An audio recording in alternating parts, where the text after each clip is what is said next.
Internet est un univers extraordinaire. Jamais l'homme n'avait progressé aussi vite grâce aux nouvelles technologies.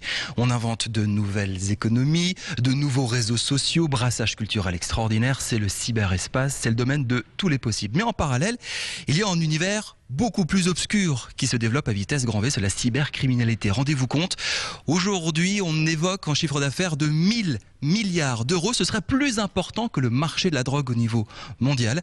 Général Vatan-Aguar, bonjour. Bonjour. Vous participez aujourd'hui à Strasbourg à un grand forum de la cybercriminalité. On est en guerre, on peut dire une guerre cybernétique, cybercriminelle aujourd'hui à travers le monde ?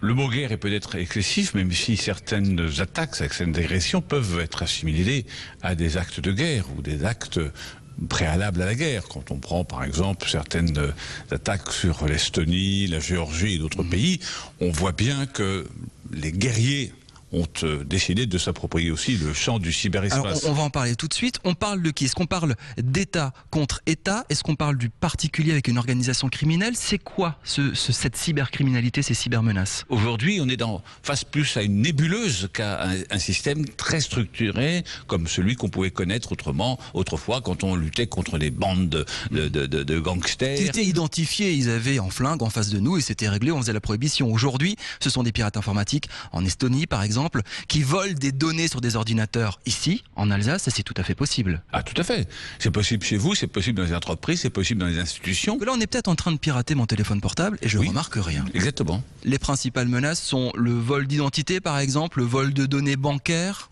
Oui, c'est le vol d'identité, le vol de données bancaires. Ça peut être dans une certaine mesure une forme de traçabilité de votre vie personnelle. Donc, tant que ça reste honnête, cette traçabilité ne me dérange pas. Mais le jour où quelqu'un peut arriver à mettre en perspective l'ensemble de ces données sans pour autant avoir été l'objet de contrôle par la Commission nationale de l'informatique et liberté, eh bien là, on a un risque majeur pour votre propre liberté. J'aimerais revenir un instant sur cette idée de défense. On dit, voilà, c'est mal, faites attention, ça vous porte préjudice. Ça peut servir des États. Je pense à une base d'écoute à Mutsik, qui appartient à l'armée, qui utilise justement ce genre, qui écoute, qui pirate des ordinateurs pour la sécurité nationale. Et il y a quelque temps, en Iran, les Israéliens auraient inventé un virus pour saboter les ordinateurs des centrales nucléaires. Donc on se dit, c'est un nouveau moyen pour vous, armée, également, de faire quelque chose. Surtout que, voilà, en Alsace, il y a une plateforme quand même. Alors la question que vous posez est une question essentielle.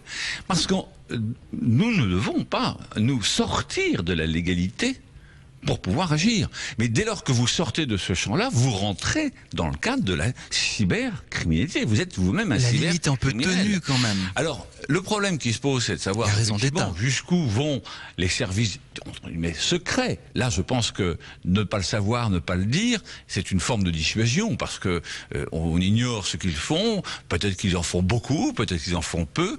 Mais je crois que c'est important, ce silence, parce que il aide justement à la dissuasion de l'adversaire.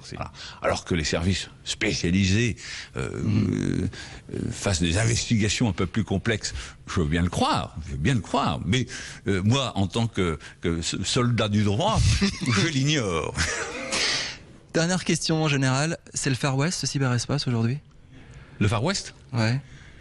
Alors c'est un Far West, oui, parce qu'en fait, il y a une conquête, c'est la ruée vers l'or, première phase, et une fois qu'on a commencé à trouver de l'or, on dit il faut peut-être des shérifs.